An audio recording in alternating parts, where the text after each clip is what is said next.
नमस्कार, आदाब, सत श्री अकाल। मैं हूं राकेश तारा। जी हां, अगर बात करें तो सीधी बात में आज हमारे साथ सनम शाह जो कि कांग्रेस यूथ लीडर हैं। अगर बात करें तो सुर्खियों में रहते हैं, डिबेट्स में हमसे बात करने जा रहे हैं। आइए इनसे बात करते हैं। और खासकर अगर बात की जाए तो जिस तरह से hate the sin not for sinner, पाप से नफरत करो, पापी से नहीं। इस वजह से आदमी का कहीं ना आगे पीछे जो है डगमगा जाता है, लेकिन इंसान वही होता है जो कि डगमगाए इंसान को जो है प्लेटफॉर्म दे, उसे सहारा दे, ताकि वो अपनी जो पाप है उसको खत्म कर सके। आइए हमारे साथ जुड़े हुए हैं सनम जी, जो पर भी सुर्खियों में रहते हैं। आइए करते हैं इनसे बात। सनम जी, पहले तो हमारे चैनल में आपका स्वागत। Thank you so much sir. मैं आपका दिल से शुक्रिया भी अदा करता हूँ कि आपने मुझ जैसे नाचीज़ को इनवाइट किया और मुझे बहुत खुशी हुई है कि मैं आपसे बात कर रहा हूँ। बेशक मैं नेशनल चैनल में बैठता हूँ, बट वहाँ से बैठने से आज जो आपसे मैं बात कर रहा हूँ, मुझे इस चीज़ पे बहुत प्राउड फील हो रहा है। जी सनम जी, अगर बात की जाए तो जिस तरह से लगातार अगर बात करें तो डीडीसी के चेयरमैन के इलेक्शन में कहीं ना कहीं जो है 3 जगह में जो इलेक्शन नहीं हुए, तो लोकतंत्र का कहीं ना कहीं जो है किस तरह से लोगों ने जो है ये परिचय दिया। मैं राकेश जी सबसे पहले आपको बात कहना चाहता हूं कि access to justice for all, Hindustan का कानून सबके लिए बराबर है। बट मैं आज बड़े कॉन्फिडेंस तरीके से आपके चैनल के माध्यम से ये सिर्फ ऑडियंस और ये व्यूअर फैसला करेंगे क्या मैं सच बोल रहा हूं या मेरे बोलने में क्या है। हमारे हिंदुस्तान की पहचान है डेमोक्रेसी, हमारे हिंदुस्तान की पहचान है जमहूरियत। यही बात मैं आपको एक चीज इसमें मेंशन करना चाहता हूं। आपने कहा 3 जगह में जो है इलेक्शन नहीं हुए। हिंदुस्तान का कानून ये कहता है, डॉक्टर भीमराव अंबेडकर जी के जो आइन कहता है, इलेक्शन आपका हक है। आप वोट देकर किसी को लाइक और डिसलाइक कर सकते हो, बट लोगों का फैसला होता है कि हमने किसको नुमाइंदा चुनकर जो कि हमारी बात आगे करेगा। मैं डिस्ट्रिक्ट राजौरी की बात करना चाहता हूं। 11 बजे जब डिस्ट्रिक्ट राजौरी में डीसी ऑफिस में आप मीडिया वाले भी वहां पे मौजूद थे, हमें टाइम दिया गया, 11 बजे मीटिंग रखी, 12 बजे तक वेट किया गया, 1 बजे तक वेट किया गया। लास्ट में राजौरी एडमिनिस्ट्रेशन ने जो है इलेक्शन पोस्टपोन किया। मैं पूछना चाहता हूं, आज जम्मू कश्मीर के सबसे बड़े हमारे जो मनोज सिन्हा जी एलजी साहब हैं, मैं पूछना चाहता हूं मनोज सिन्हा जी, क्या हिंदुस्तान के आइन ने, हिंदुस्तान की जमहूरियत ने, डॉक्टर भीमराव अंबेडकर के आइन ने और पार्लियामेंट ने क्या ये अधिकार दिया है आप इलेक्शन पोस्टपोन करवा सकते हो? इस इलेक्शन में जो इलेक्शन पोस्टपोन हुआ है, मैं हॉनेबल हैमर रिक्वेस्ट करना चाहता हूं मनोज साहब से कि आप ये मत सोचें कि यहाँ के नौजवान, यहाँ के लोग जो है वो नासमझ हैं। आज हर जगह पे हमारी इंसल्ट इस चीज पे हो रही है कि डॉक्टर भीमराव अंबेडकर जी की आइन की बुक जो थी, इलेक्शन पोस्टपोन कहीं हो नहीं सकता। अब 10 दिन का टाइम इन्होंने दिया है। 19 तारीख को जो है हम इलेक्शन करवाएंगे। मैं आज आपके चैनल के माध्यम से मैं पहले कहना चाहता हूं, 19 तारीख को इलेक्शन होगा। जो कैंडिडेट वोट डालने के लिए आते हैं वेल एंड गुड, अगर कोई नहीं आते हैं बीजेपी के, मैं रिक्वेस्ट करना चाहता हूं डिप्टी कमिश्नर राजौरी से, मैं एलजी साहब से रिक्वेस्ट करना चाहता हूं कि कानून ने जो अधिकार दिया है आपको, कानून से बढ़कर, सुप्रीम कोर्ट से बढ़कर आपकी अदालत में आज फाइनल रिजल्ट हो रहा है और 3 डिस्ट्रिक्ट में जो है इलेक्शन पोस्टपोन हो रहे हैं। मैं तो कहता हूं, मैं विद इन डेज मैं हाई कोर्ट में और सुप्रीम कोर्ट में एक पिटीशन फाइल करूंगा कि मेरे हिंदुस्तान के आइन की धज्जियां उड़ाने वाले लोगों को हम बर्दाश्त नहीं करेंगे। सनम जी, जिस तरह से अगर बात की जाए तो लोगों ने जो है साफ तौर पर, अगर मेंढर की बात करें, सुनकोट की बात करें, तो आजाद कैंडिडेट को जिताया। तो कहीं ना कहीं लोग जो है किश्तियों को छोड़कर खुद तैरना सीख गए हैं। और कहीं ना कहीं यही बात कहीं अटक रही है पार्टियों को कि खतरा है कि हमारी कहीं चेयरमैनशिप जो है छीनी जाएगी, तभी पीछे पीछे कर रहे हैं। सर, आपने बहुत अच्छा सवाल किया है। मैं आपको इसका जवाब ये देना चाहता हूं। मैं ये बात कहना चाहता हूं कि हमारे जम्मू कश्मीर में और खासकर राजौरी में है, यहाँ के लोग अपने दुख से दुखी नहीं हैं, वो आपके सुख से दुखी हैं। मैं चाहता हूं 19 तारीख को इलेक्शन होना चाहिए। जो लोग नहीं आते, आपको हिंदुस्तान के आइन ने हक दिया है, आप मेजोरिटी में यहाँ पे चेयरमैन और वाइस चेयरमैन बना सकते हो। अब हम नहीं वेट करेंगे कि बीजेपी वाले नहीं आ रहे। बीजेपी के ना आने का मतलब ये है आज वो घबराहट पे आ गए हैं, आज वो घबरा रहे हैं, आज उनको पता है कि लोग हमारी किश्ती में बैठने के लिए तैयार नहीं है। लोगों को राहत की सांस मिली थी कि यार मिनिस्टर बन के कुछ नहीं हुआ, एमएलसी बन के कुछ नहीं हुआ, एमएलए बनकर कुछ नहीं हुआ, डीडीसी इलेक्शन हो रहा है, शायद कोई हमारा जो जख्म लगे हुए मरहम लगे। आपने कहा कि वहां पे लोगों ने आजाद कैंडिडेट को चुना है, ये फैसला लोगों ने करना है और उन्होंने जो भी फैसला किया है मेरे हिसाब पे सच किया है। ये जमहूरियत है, ये हिंदुस्तान का आइन है भाई, कोई भी इलेक्शन कंटेस्ट कर सकता है, ये लोग फैसला कर सकते हैं उन्होंने किसको लाइक और किसको डिसलाइक करना है। तुम पैसा देकर जो है लोगों को खरीद रहे हो, ऐसा नहीं होगा। हाँ, लोग आजाद कैंडिडेट चुन रहे हैं, हमें उससे कोई ऑब्जेक्शन नहीं है भाई, लोगों ने फैसला करना है। रही बात राजौरी के अंदर, आप देखें नेशनल कॉन्फ्रेंस का और कांग्रेस का चेयरमैन बनना चाहता था, बीजेपी के नेता जो हैं वोट डालने के लिए नहीं आए। हमारे बच्चों की इज्जतों को तोड़कर यूपी और बिहार वाले को आगे बढ़ा दिया। हमारे स्टेट सब्जेक्ट में राजा हरि सिंह जी के स्टेट सब्जेक्ट से जो एक परंपरा चली आ रही थी उसको इन्होंने तोड़कर डोमिसाइल दे दिया। एक मैं चीज कहूंगा कि हमको बांटकर हुकूमत करने की कसरत बड़े मुश्किल से मिलेगी, कलेजा चीर देगी जब कोई बदवा दिल से निकलेगी। मैं आपसे आज एक और रिक्वेस्ट करता हूं, हाथ जोड़कर मोतबाना, हमारी नौकरी हमसे चली गई, टेंपल ऑफ जम्मू कहा जाता था, हमारे जम्मू कश्मीर स्टेट आबाद थी, उसको बर्बाद कर दिया। हमें कुछ साल तक 4G की जगह 2G दिया गया, हमारे से सब अधिकार हमसे छीन लिए गए। आज एक यूपी और बिहार वाले की वैल्यू ज्यादा है। हमारा एक ग्रेजुएशन करने वाला बच्चा आज वो रेडियां लगा रहा है, वो गलत काम कर रहा है। वो किसने करवाए? इस सरकार ने करवाए हैं, इस सरकार ने कमजोर किया है। अगर सनम जी अगर बात की जाए तो जिस तरह से आपने कहा कि बच्चे सड़कों पे हैं, किसान सड़कों पे हैं, तो कहीं ना कहीं कोई भी डिपार्टमेंट आप देखिए जो कि हर एक डिपार्टमेंट जो है सड़कों पे प्रदर्शन कर रहा है, खासकर हैंडीकैप लोग भी जो है प्रदर्शन कर रहे हैं अपनी मांगों को लेकर। तो इस पर क्या कहेंगे आप? मैं ये बात करना चाहता हूँ, 1947 में मैं नेशनल डिबेट में भी होता हूँ, मुझे समित पात्रा ने वहां कहा भाई 70 साल तुमने क्या किया है। मैंने उनको जवाब दिया और आज आपके चैनल से दोबारा उन लोगों को जवाब देना चाहता हूं जो कहते हैं 70 साल से क्या किया है। अरे 70 साल लग गए थे कांग्रेस को देश बनाते बनाते। कांग्रेस ने अंग्रेजों से आजादी दिलवाई। पूरे हिंदुस्तान में 4 या 5 टेलीविजन थे, पूरे हिंदुस्तान में 1 या 2 फोन होते थे।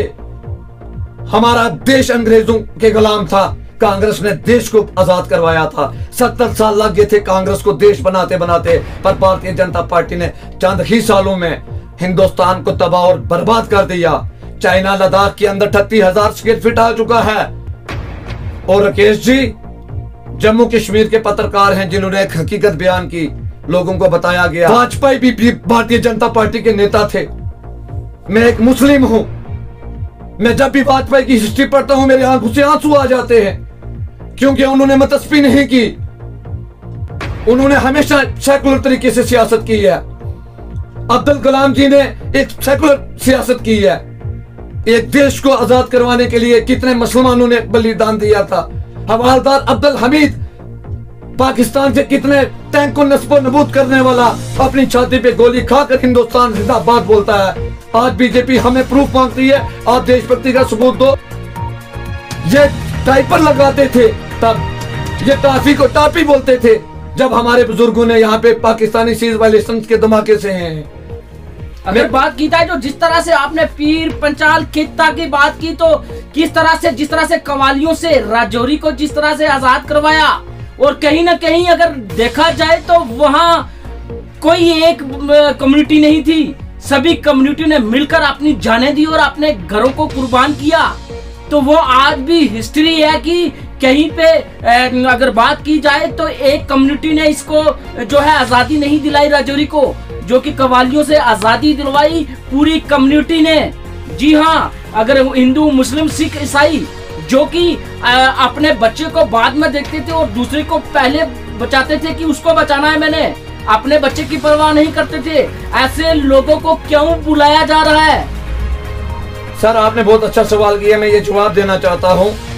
सारे जहां से अच्छा हिंदुस्तान हमारा, हम बुलबुल हैं इसकी, ये गुलिस्तान हमारा। आज आपके चैनल के माध्यम से आप अपील करना चाहता हूं सब लोगों से, ये हिंदुस्तान है, इसको हिंदुस्तान भी कहते हैं, ये इंडिया है, इसको इंडिया भी कहते हैं, ये भारत है, इसको भारत भी कहते हैं। जो राष्ट्र गीत है उसमें क्या कहा गया है? आज ये कहते हैं सिर्फ भगवा लिबास पहनकर और तिलक लगाने से। राकेश जी, मैं मेंशन करना चाहता हूं, मैं जिस कम्युनिटी से हूं, मैं जिस मजहब से हूं, मेरे अल्लाह ने और मेरे नबी पाक ने कहा गया तुम दूसरों के मजहब की इज्जत, जो कि हमारे हिंदू मुसलमान को, मैं आपको बात बताना चाहता हूं, आज से 2-4 साल पहले जो हमें हिंदू मुस्लिम में भाईचारा था, आज हमारे हिंदू मुस्लिम में फीके डालने वाले ये भारतीय जनता पार्टी के नेता हैं। मैं क्यों कहता हूं कि जंग मशरक में हो या मगरब में हो, अलम आलम का खून है आखिर। सनम घर में गिरे या सरहद में गिरे, रूखे जख्म खाती है अक्सर। तुम कब तक हमें बांटोगे यार? तुम बार बार कहते हो हमने ये किया, हमने वो किया, क्या किया आपने? बीजेपी का कोई एक नेता भी आप मुझे बताएं राकेश जी जिसने देश के लिए कुछ किया हो? नहीं किया। मैं जिस फैमिली से बिलोंग करता हूँ, आप हिस्ट्री पढ़ें, मेरे परनाना जी की कब्र दरहाल के अंदर है। पीर हैदर शाह साहब, उन्होंने अपनी छाती पे गोलियां खाई हैं और इसी मिट्टी पे मरना कबूल किया था, तब भी उन्होंने हिंदुस्तान जिंदाबाद, नारे तकबीर, अल्लाहू अकबर जिंदाबाद बोला था। हमारे कितने लोग हैं आज बार बार हमें नफरतें पैदा कर रही हैं, हमारे आने वाले बच्चे सेव नहीं है, हमें हिंदू मुसलमान सिखाया जा रहा है। वो कौन सिखा रहे हैं? यही सत्ता पाने के लिए सिखा रहे हैं। मैं जिस पार्टी से हूं, आप मुझे इतनी बात बताएं, राहुल गांधी क्या मुस्लिम है? सोनिया गांधी जी क्या मुस्लिम है? मैं उनकी पार्टी के साथ क्यों हूं? मैं विचारधारा के साथ हूं, क्योंकि उनकी फैमिली ने देश के लिए कुर्बानी दी है। सोनिया जी दुल्हन बनी हिंदुस्तान में और विधवा हुई हिंदुस्तान में। राहुल जी ने अपने वालिद की खुशी नहीं देखी। राजीव गांधी शहीद हुए हिंदुस्तान के लिए हुए, इंदिरा गांधी शहीद हुई हिंदुस्तान के लिए हुई। ये बीजेपी के नेता आज आकर ये कहते हैं हमने ये किया वो किया है। ये देश का पिलर होता है, जो यूथ होती है ये देश की पिलर होती है। बट मैं आपको बताना चाहता हूं, ये आपका हाफिज है ना सर, ये भी किसी गरीब मजदूर ने बनाया है। देश के प्रधानमंत्री जिस कोठी पे रहते हैं, आज जम्मू कश्मीर के एलजी साहब जिस दफ्तर में बैठे हुए हैं, जिस कोठी में बैठते हैं, वो कोई भी पॉलिटिशियन, लीडर, ब्यूरोक्रेट नहीं बनाता, वो एक मजदूर बनाता है, वो एक किसान बनाता है। हॉस्पिटल की इतनी बड़ी इमारत बनाने वाला कोई आईपीएस ऑफिसर नहीं होता, कोई केएस ऑफिसर नहीं होता। हॉस्पिटल की इमारत बनाने वाला एक गरीब मजदूर होता है, एक गरीब मजदूर होता है। बट जब वही मजदूर बीमार होता है, उसको हॉस्पिटल में डॉक्टर नहीं मिलता है। मैं इस चीज से हैरान हूं। हम ऑर्डर करते हैं घर के लिए, पिज्जा हमें दे दो। आपको नहीं पता जो बंदे ने आके आपको पिज्जा दिया है वो खुद भूखा है और उसने आपको पिज्जा दिया है। एक जो ड्राइवर रखते हैं हम, पूरा दिन वो आपके साथ चलता है, पर रात को जब वो ड्राइवर जाता है अपने घर पैदल जाता है।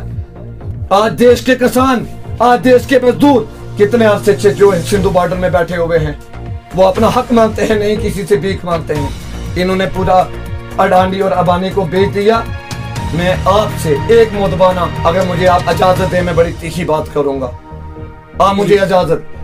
अब हमारा एक ही जरिया बचा है, हमारे पास मीडिया है।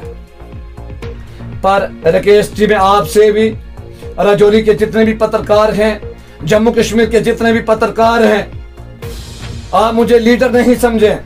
मैं एक जम्मू कश्मीर का नागरिक हूं, एक हिंदुस्तानी हूं, मैं एक सिपाही हूं। मैं नहीं कहूंगा कि मैं इतना बड़ा लीडर हूं, बट मैं हाथ जोड़कर, मैं अपनी झोली आगे उठाकर मैं इल्तिजा की भीख मांगता हूं कि हमारा मीडिया जो है हमारा साथ दे, अच्छी तरीके से दे।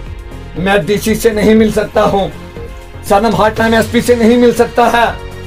मेरी बात उठाने वाले राकेश जी हैं जो मेरी बात हुक्मरानों तक पहुंचा सकते हैं। जिस तरह से आपने विश्वास रखा है, खासकर बोल रहे हैं जम्मू कश्मीर की मीडिया जो है उसका तावन आपको मिल रहा है और आगे मिलेगा भी। लेकिन आप जैसे लोग जो है, जिस तरह से अगर आपने जिस तरह से बातें की, खासकर अगर बात किया जाए तो कहीं ना कहीं आपके मन में भी दुख है। आप नेशनल लेवल तक जुड़े हुए हैं लोगों के साथ और आप हर एक चीज से वाकिफ हैं, जो कि अगर बात की जाए तो जगह जगह पर जिस तरह से प्रदर्शन जारी है, खासकर आपने किसानों की बात की। और खासकर अगर बात करें तो आपने कहा कि जिस तरह से इस देश को आजाद करने के लिए 70 साल लगे, जी हाँ, तो कई लोग कहते हैं कि 70 साल में कांग्रेस ने क्या किया, इस पर क्या कहेंगे आप? 70 साल में चाइना लद्दाख के अंदर नहीं था घुसा, अब घुस गया है। 70 साल में हमारा स्टेट सब्जेक्ट नहीं था टूटा, अब टूट गया है। 70 साल में टूल प्लाजा नहीं थे लगे, अब लग गए हैं। 70 साल में पाकिस्तान इतनी सीज वायलेशन नहीं था करता, अब कर रहा है। 70 साल में जो है किसान रोडों में नहीं है, अब रोडों में है। 70 साल में कभी स्टूडेंट रोडों में नहीं था, अब रोडों में है। 70 साल में ये कुछ नहीं हुआ, सच कहती है बीजेपी। तो अगर बात की 70 साल पे ये कुछ नहीं हुआ, आपने चांदी सालों में कर दिया। 70 साल हमने देश को बनाया था, पर भारतीय जनता पार्टी ने आकर जो है देश को बर्बाद कर दिया। बच्चे सुसाइड कर रहे हैं, 70 साल में किसी बच्चे ने सुसाइड नहीं किया। जब से बीजेपी की सरकार जम्मू कश्मीर के अंदर है, पहले गवर्नर साहब आते हैं 1 लाख नौकरी है, दूसरे गवर्नर साहब आते हैं 50,000 नौकरी है, ये तीसरे जो है 25,000 पे लटके हुए हैं। ये हमारी जम्मू कश्मीर आबाद थी, भारतीय जनता पार्टी ने इसको बर्बाद किया है। बट मैं आज लोगों से कहना चाहता हूं, भाई लोग, मां के पेट से बनकर कोई भी मिनिस्टर या जो है एमएलए नहीं बनता, दुनिया में आके बनना चाहते हैं। और डॉक्टर का काम होता है बीमारी को खत्म करना, बीमार को नहीं। आज बीजेपी जो है बीमारी को नहीं खत्म कर रही, बीमार को खत्म कर रही है। जिस तरह से हमने कहा आपसे नफरत करो, पापी से नहीं। जी हाँ, बिल्कुल बिल्कुल, बहुत अच्छा कहा आपने कि पाप से नफरत करो पर पापी से नफरत नहीं करो। बंदे को हालात और वकात जो हैं ये मुस्लिम बना देते हैं, यहाँ की सिचुएशन मुस्लिम बना देती है। मैं आपको बताना चाहता हूँ राकेश जी, मेरा पॉलिटिकल सफर जिस तरीके से भी है, मेरे आंखों में आंसू आ जाते हैं। मैंने भी बहुत कुछ सहा गया है।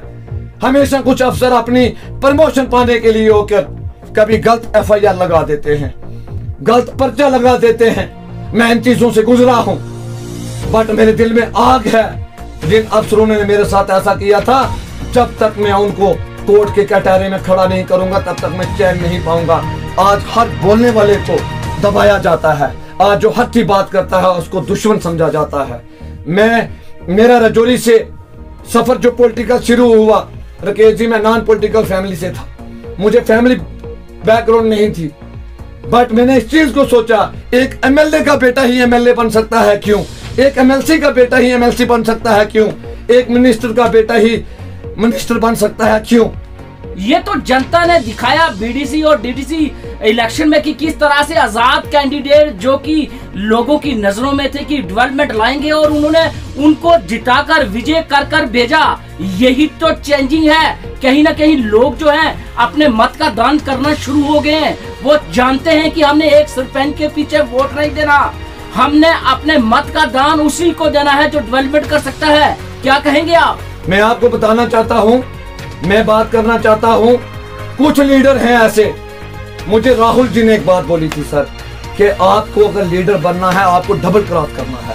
मुझे सचिन पायलट जी ने ये बात बोली थी, मुझे आजाद साहब जी ने बोला था, आपको अगर लीडर बनना है आपको डबल क्रॉस करना है, आपको कोई भी लीडर पकड़ के आगे नहीं करेगा। यहाँ के मिनिस्टर भी रहे हैं, MLC भी रहे हैं, पर जब हमें पीछे खींचने की कोशिश करते हैं, बट नहीं।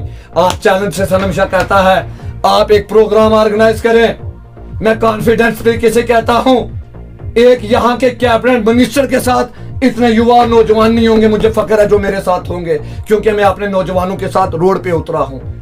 हमने अपनी जगह खुद बनानी है, हमने अपनी स्ट्रगल खुद करनी है। मैं जो है राजौरी से था, पीर पंजाल खिते से बिलोंग करता था, बैकवर्ड एरिया से था मैं, बट आज मुझे गर्व महसूस होता है जब मेरे नौजवान मुझे फोन करके कहते हैं सर हम चाहते हैं कि आप जैसा लीडर बने। हमने लीडर जो हमारे लीडर हैं ये हमें आगे नहीं आने देते, बट हम कॉन्फिडेंस तरीके से कहते हैं नौजवान देश का पिलर होता है। आपने राजनीति की है, कर भी रहे हो, हम आपकी इज्जत करते हैं, बट ये देश जो है ये आने वाले नौजवानों का है। अगर एक PhD करने वाला, मैं आपको आज मैं अपने बहन भाइयों को एक बात बताना चाहता हूं, जितने भी स्टूडेंट हैं हाथ जोड़कर, आजकल का युवा जो है वो सियासत से नफरत करता है, बट मैं ये कंपटीशन में ये बात कहता हूं, आजकल के माँ बाप अपने बच्चे को चपरासी बनाना पसंद करते हैं पर लीडर नहीं। क्यों राकेश जी? क्यों ने लीडरों ने झूठ बोल बोल कर उनका सर्वनाश किया हुआ है। हमारा बच्चा चपरासी बनने के लिए तैयार है पर लीडर बनने के लिए नहीं। मेरे भाइयों, आपको अपना हक मांगना है, नहीं किसी से भीख मांगनी है। आपने अपना हक मांगना है, नहीं किसी से भीख मांगनी है। ये थे सनम शाह जी। जिस तरह से अगर बात करें तो इन्होंने अपने जज्बा पूरी तरह से आपके सामने रखा, और खासकर बात करें तो इन्हें युवा के लिए कहा कि अब वो समय गया कि आप किसी एक लाइन में खड़े होकर जो कि आप एक ही पार्टी को वोट करेंगे, लेकिन आज का युवा जो है वो सब कुछ जान चुका है, किस तरह से मत का दान करना है, खासकर अपने देश में किस तरह से चेंजिंग लानी है, और कौन लोग काम करने वाले हैं, ये कौन नहीं करने वाले, उनको किस तरह से जवाब देना है। वो तो डीडीसी और बीडीसी इलेक्शन में लोगों ने साफ तौर पर जो है इशारा दे दिया कि हम उन लोगों को लाना चाहते हैं जो डेवलपमेंटल हैं। लोग जो है पुश्तानी जो अपनी राजनीति है उसको कहीं ना कहीं, मैं तो कहता हूं, किसी बस्ते में बंद कर दे, क्योंकि वो समय रह गया कि कोई लीडर का लड़का लीडर ही होगा। वो बात नहीं, जो कार्य करेगा देश के लिए वो ही सच्चा लीडर होगा।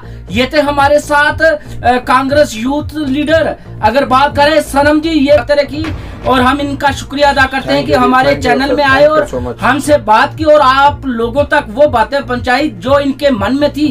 राकेश तारा, जेके न्यूज ब्रेक, राजौरी।